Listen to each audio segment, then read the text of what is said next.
And now you can see my screen. Confirmed. Great. So this webinar series is funded through the Natural Resources Conservation Service. So don't hold them accountable to things that I say, but they did fund my time to be able to do this outreach.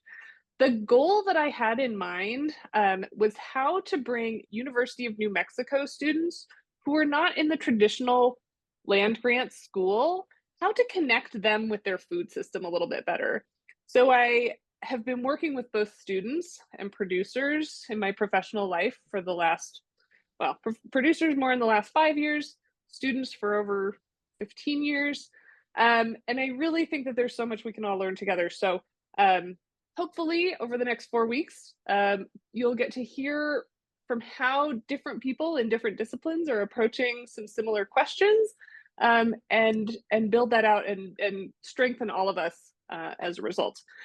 My guess, just looking at who's tuned in, I think I mostly have producers on this call, which is just fine. It's notoriously hard to find a time that students don't have class, is what I've learned, but I know a bunch of students are going to tune into the recording and stay up to date asynchronously. And I am honored, I'm on the UNM campus, and this is traditional homelands of the Pueblo Sandia, and it's because we all work in food and land. It's really amazing to think of how long land has been stewarded in the places that we live, and that we can honor that and grow from that together. I'm also going to give a shout out to Quivira Coalition. The first draft of this presentation I gave for the Quivira Coalition, for full disclosure, that's a small nonprofit based in Santa Fe, and I work there part-time. I now work full-time at UNM and part-time at UNM, part-time at Quivira. So lots of credit over to Quivira because they're doing great work. Check them/us out. All right, so who am I? And then shortly, who are you? So I'm Eva Stricker. I'm a research assistant professor at the University of New Mexico. And I came back to New Mexico for my PhD. I grew up here. This is my dad's property up in northern New Mexico, and I grew up riding horses in these beautiful northern New Mexico drylands. I didn't grow up with agriculture. My dad, quote unquote, grew chili a couple of times, but it was never part of my life or childhood, which I, of course, really regret now. And instead, I went the academic route. I got a PhD and pursued academia. Now, here's the key point, y'all. If at 40, I can start to learn how to brand calves, pull fences, build erosion control structures, all of that was so new to me, and grant writing was really familiar. And I feel like for many of you, that's going to be opposite. You're going to feel really comfortable doing your actual agricultural work, and grant writing is going to feel newer. But if I can step out of my comfort zone, I invite you to come along with me. Both what we do is difficult and challenging, and especially when we're new. And I just invite you to be okay with being new at something, because you're awesome at something else. So rely on something you're good at and start to learn some new things. So why am I qualified to give this workshop? I will be the first to say I'm one of a very strange group of people who I actually enjoy grant writing. I didn't always. It was really challenging the first 5 or so, and I've come to really enjoy the process. What I like about it is a time to think big. It's a time to really get to connect with other people about how they want to see the world. And to me, it's really exciting to think about it. I have been successful in securing funding. I am exclusively funded off of grants. So if I don't write successful grants, I don't get a salary. So I'm highly motivated to do this effectively and efficiently as possible. And I'm still working. And in fact, sometimes I have more to do than I have time to do. And I say that not to brag, but because it is possible. And I really want to emphasize that even being a successful grant writer, I have had many more rejections than successes. So my rate of what I actually get funded is lower than what I put a proposal in, I do all of that work and they say no. So and I'm considered a pretty successful. I only say that. I don't say it to discourage people, but I say it to say there's nothing wrong with any person who doesn't get a grant. That is part of the game. You put it back in next year. And then often when I do that, I've had something that I put in once, maybe even twice, third time's the charm, and I get to do a project. So I only say that, not to discourage people, but that is the reality. Often you get a thick skin in grant writing. I also really I always know that people in a room have experiences and tips that are going to be relevant to me and others. So please do share during the chat, share during our brainstorming. I think the more we can learn from each other, the better. I have a couple of other things to say. I would like to encourage us to have a growth mindset. So I put this picture of learning how to tie our shoes, right? The first time we did that, it was much more challenging than it is now. It's okay to feel overwhelmed when something is new. As adults, we don't always jump into something that feels really uncomfortable. And it might feel uncomfortable, might feel overwhelming. That's okay. We're going to plug away on it together for the next 4 weeks, or sorry, the next 4 sessions. The other thing is I'm going to say that I'm going to introduce a lot of jargon that you'll see in grants. And I don't think that's going to be relevant to everyone. But if you've at least heard it once, and then you can you at least know it relates to something else. And then you can go do more research or ask questions.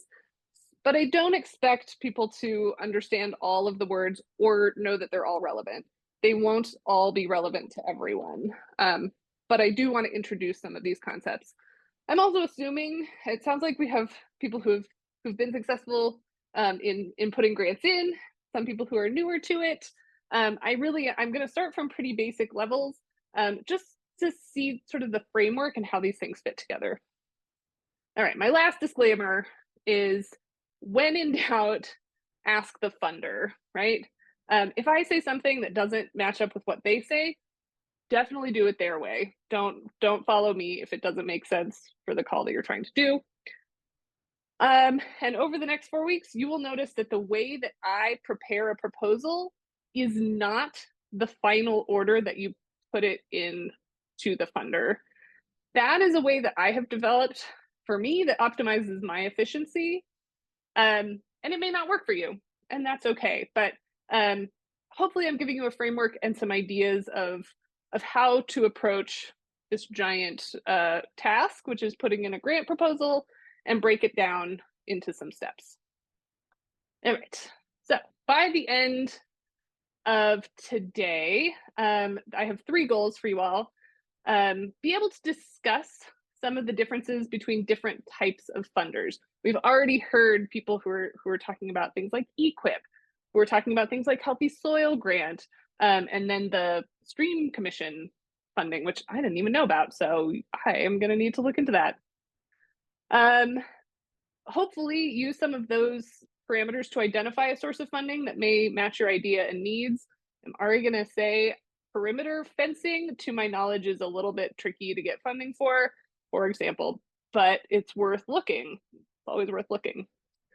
And then the last thing that we're going to do, even before we read the grant proposal documents, is we're going to build out some organizational structure to help keep us organized. And I will tell you why in just a minute. Okay.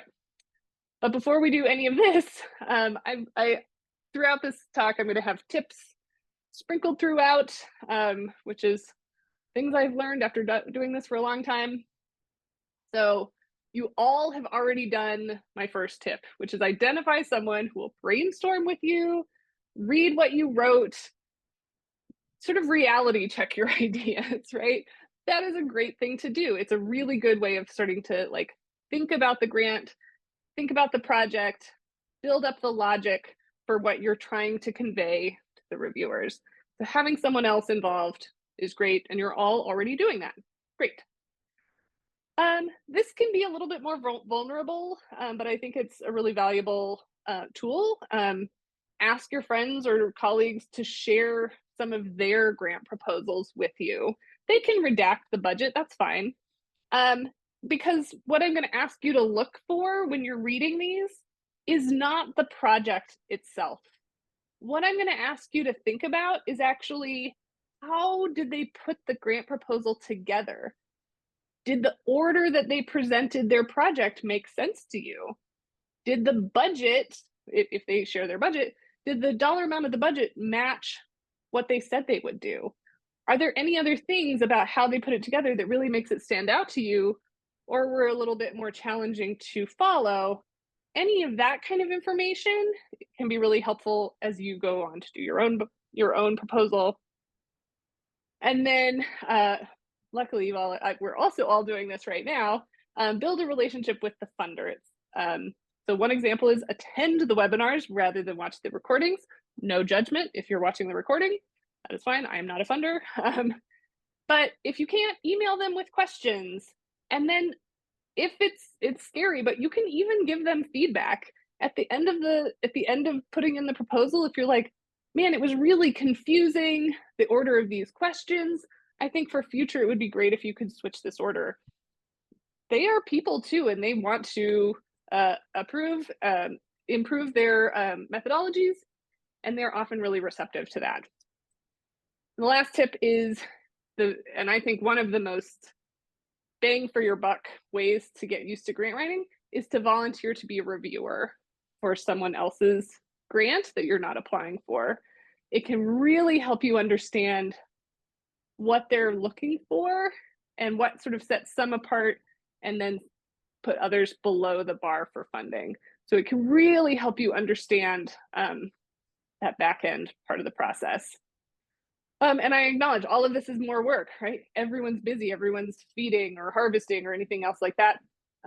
Doesn't all have to happen at once, but over the next couple of years, if you sort of chip away at one of each of these, you will be better set up for writing grants in a couple of years.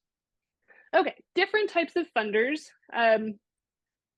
These are pretty broad categories, and there's going to be nuance within each of these, but broad categories, we've got federal funding, we've got state funding, we've got foundation, or sometimes it's called private funding, and then there's a bucket of other. And so these first two, the government funders, in a really real way, who you are accountable to is the taxpayer. That is who is funding your project ultimately. And I don't know about you, but I find that really meaningful that that there are people, as people are joining in, welcome. I'll get you the recording to see what you missed. For me, having any funding that's supported by taxpayers, it really means a lot to me, right? It means that our society is broadly valuing and holding accountable what I do. And that means a lot to me. And so any producers who are producing food to feed our community, when you get funding, it's the taxpayer sort of thanking you for your service, I think, in some ways. So, but certainly for federal, that you don't directly get money from any given taxpayer. It is routed through places like the National Science Foundation, the U.S. Department of Agriculture. Here in New Mexico, a lot of funding comes through the Department of Energy, through to Los Alamos, sort of things. And then there's different kinds of funding, and I won't go into the nuance of all of this because, frankly, I don't know all of the nuance, but there's things like a cost share agreement, which is different than an agreement, which is also different than a grant. And it just has to do with who is eligible, what are the strings attached to the funding, whether you need to provide a matching fund, and things like that. So some examples for this, someone mentioned EQIP, that's a cost share agreement. The conservation innovation grants, those, like I certainly have gotten those through both Texas and New Mexico, NRCS, and and I have brought on producers, but the funding did not go directly to the producers. And then grants, for example, the Sustainable Agricultural Research and Education Farmer and Rancher grants. Those are grants directly to producers. And the state level, and I'll get Katie to introduce the Health Soil Program in a minute. There's the Department of Environment, there's the New Mexico Department of Agriculture, and there's various calls and various mechanisms for accessing that funding. Foundation or private, but this is an oversimplification, but wealthy individuals or boards are managing those funds. And so what they fund is at their discretion in a lot of ways. So that can sort of go in your favor if you're doing what they're really interested in, but they can decide to change their priorities, and then you can't get funded anymore.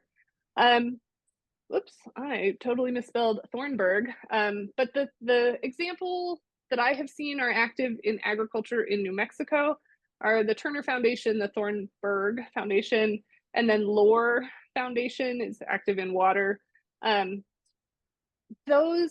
sometimes will fund, I don't know that they fund individuals very often, but I have seen funding like, we'll pay for the food for the workshop where you're doing, a bunch of people are coming together to do erosion control on your land, right? So there's ways to build support that's a little bit creative in working with foundation. And then my lump of other is things like the Farmers Market Association has had some funding. They're, thinking about with a student lens, there's the Society for things like Society for Ecological Restoration will have travel grants. And it's because they had a raffle and all of the money they brought in from the raffle at their event, they put towards travel grants. So there's a lot of wiggle room.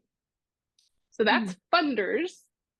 And then the other sort of jargon is to think about an eligible entity. So who is receiving the funding? And I just put a couple of notes at a pretty high level, right? There's funding that can go to an individual. Either an individual student or an individual producer. Just be aware, something that I think gets overlooked every once in a while is sometimes how the money comes to you can affect your taxes. That might matter more to some people than others. I just wanted to say it out loud. Eligible entities that are a business or a state, nation, or municipality.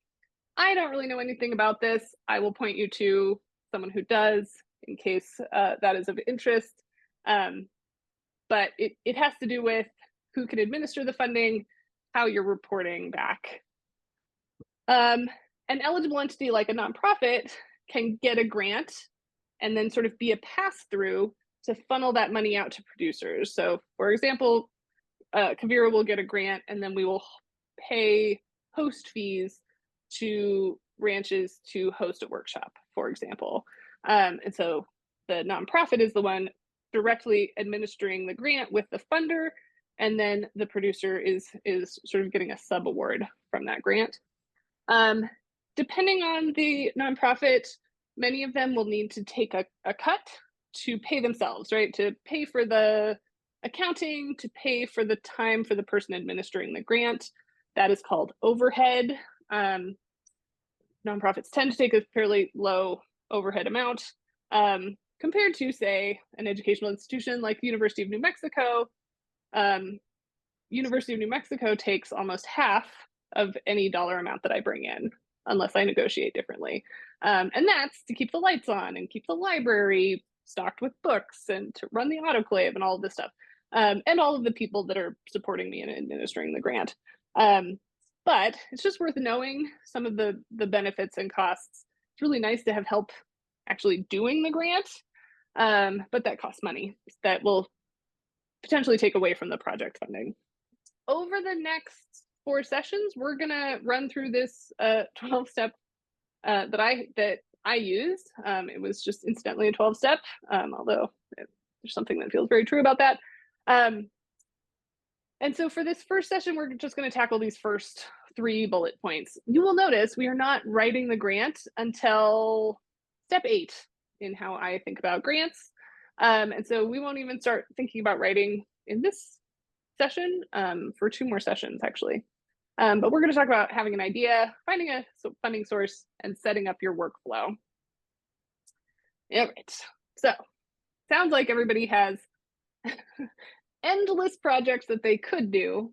So how you prioritize is up to you. But that's actually sometimes a really good thing. If you have a couple of options of things that you would want to do, you can look at a funding opportunity and see which of your things fits that funding opportunity. And then, that's the sort of make hay while the sun shines method of grant writing. Is you have an array of projects that you're interested in, and as funding becomes available, you chip away at it. Alternatively, you have the actual most important thing you need to get done, and you find funding for that. That's also a great strategy. But, especially for the folks who are from the conservation districts or, running more of a collaborative, engage with your community to get ideas of what people are interested in or what capacity there is. What can you leverage that's already happening that will make your proposal stronger if you collaborate? So definitely chatting with community. That's, one of the reasons that I always start with introducing us all is we can already start to think of where we might all fit together, how we can support each other, and bring more capacity to our state, is a big goal of mine. I would recommend writing things down. Keep like a running list that can be on a piece of paper. It can be a file on your computer. When you see an opportunity, you're ready, because I don't know about you all, but I have so many brilliant ideas that it's easy to forget some of them. So I do try to write them down as I come up with them, and put them sort of in just a list of things for when I'm ready to actually write a proposal. I have this list. So writing things down is not a bad idea. Speaking of writing things down, once you have written it down, don't give yourself more work. Definitely reuse the writing and ideas for multiple grants until you reach your outcomes. Often funders will ask if you're trying to get funding for that exact idea at the exact same time. So there can be regulations around not trying to get funded for the same project at the same time. But if you've gotten a no from one funder, turn that around and go to the next funder. So definitely reuse the work that you've already been doing. So the starting with the idea is important, and then starting to refine your idea is a good idea, because there's so much in the world, it can get really overwhelming. So there's a couple of directions you can go. You can either emphasize the novelty of your idea. Hey, no one has ever tried adding biochar to rangelands before. That's what I have, so don't use that one. It's not novel anymore. We want to know what happens, because no one's ever tried it. We have these good ideas. We have a good sense of what it does in croplands, and here's why it might work, but nobody's ever done it. So you could emphasize novelty is one possibility. Alternatively, you could emphasize reliability. This has been done a lot of times in my community. Adding cover crops has reliably increased soil moisture retention. That's my main goal. It's the right tool to meet the objectives that I want, right? So there's 2 different strategies, and depending on the call, if they're looking for something novel, you should emphasize the novelty. If they want you to implement something that's going to work really well, you should make sure that the thing you're proposing has a lot of support around it as a method. So of course, start with a Google search, see who else is doing it, chat with friends and neighbors about what they've been doing and the resources that they use. For students, of course, I'm going to tell them to go look into peer-reviewed literature. I know that's not always accessible or open source for people who aren't at an institution of higher education. But I will let you all explore these, but there are funded project databases. This is one of the benefits of having funders who fund out of public money, is there's a freedom of information. You can get a freedom of information request and you can request more detail, but they already maintain these project databases. So for example, I worked with a student and we went to the SARE, which stands for Sustainable Agricultural Research and Education database, and we searched in their search bar for intercropping. And we looked at all of the grants that had been funded for intercropping, and we found that only one had ever been funded in New Mexico. Cool, that means we probably are likely to still have some novelty, and a project we do is going to add to sort of baseline amount of information. So yes, I think looking through funded project databases is really a good way to both generate and refine your idea. This is a tip. This might be a little student focused, but if you love spreadsheets like I love spreadsheets, I actually take notes in spreadsheets like this. So if I am researching the effect of compost on crops, these are all completely made up, but I might set up a spreadsheet where I'm looking at the paper author, the title of the paper, when it was published, where did they do their study, how did they do their study, what did they actually do, and then what did they measure, and then what was the response. So for here, you know, after doing this, I might say in my proposal, well, it's well known that compost increases the mass of the commodity by at least 5%, right? Because we know that in all of these studies, we have found that our result is consistently at least higher than 5%. So this can be really helpful for really, really deeply understanding what has come before you. I'm happy to talk more about this. I am trying to get students that I mentor to shift from having a big, long notes document to trying to transform it into something that they can manipulate and use. And this has been a useful method for me. All right, so finding the funding related to your goals.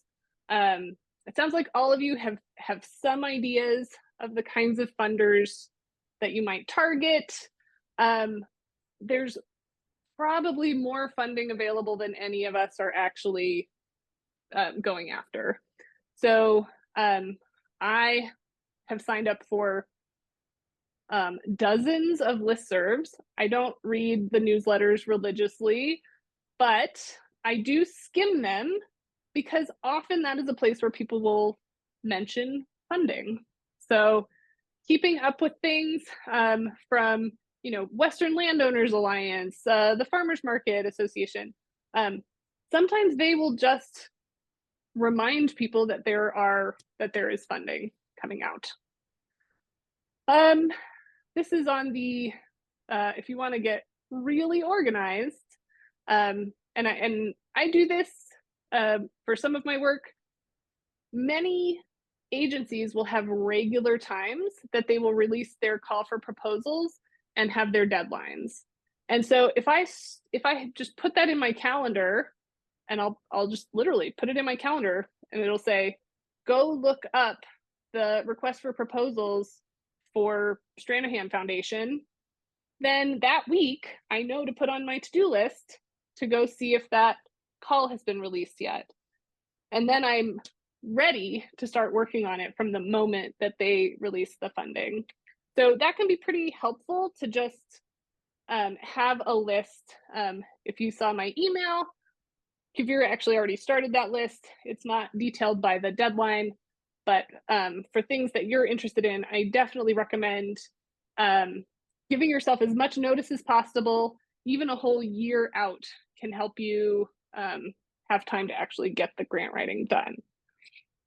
Cool. And then I'm just giving a shout out to the the SARE, you've seen it a couple of times, because they have so many different kinds of grants. So for example, the two that are open right now that are due both in late October, one is a professional and producer, and it requires a agricultural professional to pair with I think it's three, there used to be five, three producers to do a project, whereas the farmer and rancher call goes directly to a producer, and it can be a single producer or it can be, I think, two or three also. So they are really an example of how different grants from the same funder can really differ, and you got to look pretty carefully and see who is eligible, what kinds of projects do they fund, because SARE also has a student award, right? So graduate and undergraduate students can go after a completely separate pile of money in their grant writing. All right, now we get to highlight a couple of things that you all already know about, and I'm really excited. We've got Katie Goetz on here. Katie, you'd want to just introduce yourself and a moment of talking about the Healthy Soil Program? Yeah, thank you for the opportunity to share a little bit about the Healthy Soil Program, Eva. And I did hear some familiarity with it, with the program from some of you. So for those of you who aren't familiar, I'll offer just a brief introduction to the program. It was introduced back in 2019, thanks to some state legislation that was passed. The real centerpiece of our program is grants that we offer to eligible entities. So those are, the way to think of those as local governmental bodies that have something to do with land management. Maybe they partner with local land managers, maybe they own some local land themselves. But you all seem to be in the other category of applicants that we welcome project ideas from, and those are our individual applicants. So you can put a project idea in as an individual farmer rancher, as a business, perhaps as a nonprofit. And what we require of our individual applicants is that you start with conservation planning with NRCS. So Eva's talking about, brainstorming your ideas. The whole point of us asking you to work with NRCS is to take that great cloud of ideas and to narrow it to what's possible on the piece of land you manage. So NRCS is really good at helping you see the things you might not see, or helping you see new the things you have seen for a long time, but to see what's possible and what the inherent constraints are to the piece of land you manage. So conservation planning, right off the bat, that's the price of admission to our program. So you take that document, read over it a whole bunch, and from that should emerge to you possible project ideas that then you would turn to us and submit to us for funding. Final step of our program is to go knock on the door of your local soil and water conservation district, or if you're a member of a tribal community in New Mexico, go knock on that tribal door and ask for their sponsorship, ask for their support. The reason for that piece is because NMDA cannot work with you directly. We cannot cut you a check directly. So necessarily, we need you to match up with a partner that we can also partner with to get dollars conveyed to the piece of land you manage. So I know I have said a whole lot about the kind of the cognitive hurdles of our program, but really what it boils down to is we like to see projects that, we require that projects are built on the 5 soil health principles. So you're covering your soil, you're maximizing biodiversity, you're keeping a living root in the ground, you're integrating animals into land management, that sort of thing. And we evaluate the proposals from there. It's a competitive process. So like Eva said, we've had people who have been rejected maybe year 1, year 2, they came back in year 3 and got in. So I really appreciate the point you made, Eva, about, keeping your work and refining it over time. And one little tip I would add to what's been said to all of the great tips here is to read your work out loud. So I find that your ears can be better editors than your eyeballs can. And, it's possible that when we come to discussing the projects, when it comes time to make decisions about them, we might read something and go, that doesn't quite make sense. I'm not quite sure what they're trying to convey here. So if you'll read things out loud, that'll help you get to your best idea, I hope. So I'm going to just reiterate what Katie just said. If you're interested in Healthy Soils Program, now is a great time to reach out to your local NRCS office and your local soil and water conservation district. You do not want to be the last person they're seeing before the deadline because they'll be grouchy. If you do it now, they'll be really nice. No, hopefully they won't be grouchy, but so that's for the state level. For federal cost share, I heard EQIP, and what I didn't follow up is ask the like key to the whole situation is getting an FSA number, and so there are some folks who can help you with that. There's some funding in the state right now that can help you go after doing the paperwork to get the FSA number, Farm Service Agency number. Once you do that, there's some really cool projects happening right now in the state. So, and I know about it intimately because Kavira got one of them. So we are part of this partnership for climate smart commodities. There's a lot of funding going to a lot of healthy soil work all over the nation, but some of them are available to us here, and but you cannot access it as an individual unless you have that FSA number. So I've given you some first steps, which is connecting with other entities in order to be able to make it either to the state or to the federal funding. We can talk more about that. All right, I don't think I have a single undergrad on here, so I am going to skip, except that this actually is potentially helpful to others of you. If you have the time and energy, it can be worth going after smaller dollar amounts. You are training yourself. Usually they don't take as much time. Sometimes they take a lot of time. And it can lead to bigger things. Having a funder know who you are and what you're interested in. Funders also can talk to each other and can, I just think there are some benefits of going after even smaller grants to build your own muscles around it, and then to help build relationships. And then the other, if you are reading peer-reviewed publications, read the acknowledgement sections. That's where they list where their funding source is. All right, we are closing in for today. I feel compelled to tell you that I am not an organized person. So all of my organizational strategy is because if I don't, then I lose things. So building out your digital or physical folder structure, even before you start writing, is going to be a gift to yourself. And so when I'm thinking about a grant, the very first thing I do in my computer is I make a folder that's called grant name and the year I'm working on it. I make a folder for any brainstorming or notes documents. I make a folder for all of the information related to the budget. I make a folder for everything related to actually writing the proposal. I make a folder for, do I need letters of support, or do I need other paperwork, that conservation plan for the Healthy Soil Program? Let's keep that organized somewhere that we can find it. Sometimes you need your resume or your curriculum vitae, which I never say out loud. Often there are other required documents, which we'll talk about at the end. And then I always put a folder that has all of the information from the funder in it, so that it's easy for me to find. I don't have to keep going to their website. I don't have to keep going through grants.gov to find it. I want it at my fingertips so that I can be looking at it frequently. So definitely building out this file structure will save you heartache, because I think my tip here, nope, not yet. Anyway, I'll just say one thing that I have experienced from being a reviewer is some percentage of proposals get rejected just because they missed uploading something, right? It was a beautiful proposal. It was a great idea. They just forgot to upload something, and then it doesn't get reviewed.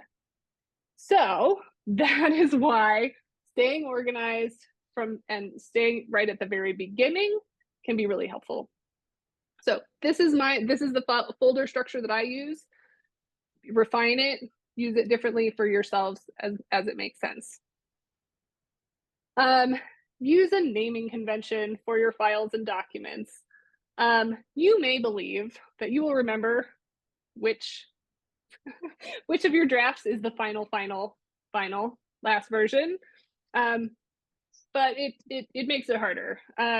So there's a lot of information about best practices for naming conventions of your files. I'm not going to go into anything particular, but find one and use it. I say that not being willing to show you my file structures because I don't always follow a naming convention, and I always wish I did. So, like I said, I'm not the most organized of humans, but I work really hard at it. This should go without saying, securely back up all of your work. There is nothing more heartbreaking than finishing your proposal and your cow steps on your computer and then it's gone, right? So there are software backups. There is having an external hard drive.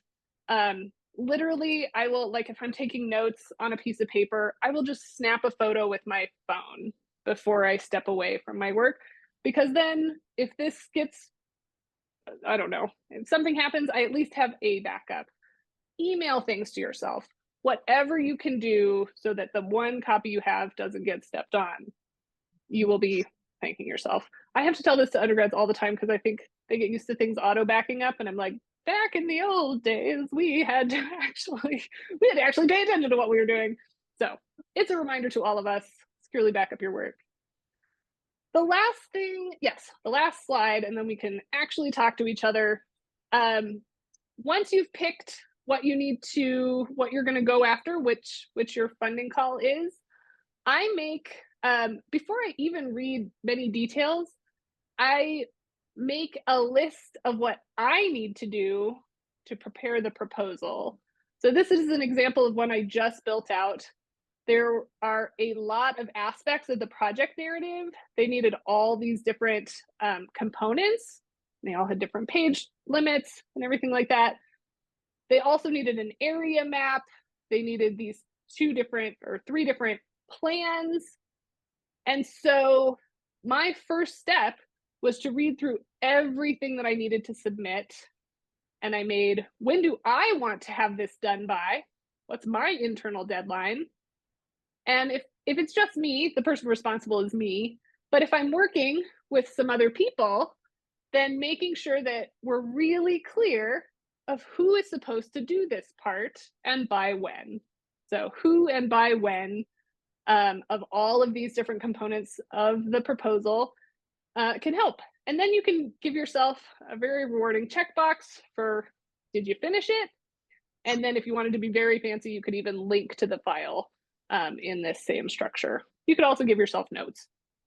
All right, so that is where we are at in the workflow. We talked about an idea, finding a potential source, setting up your grant workflow,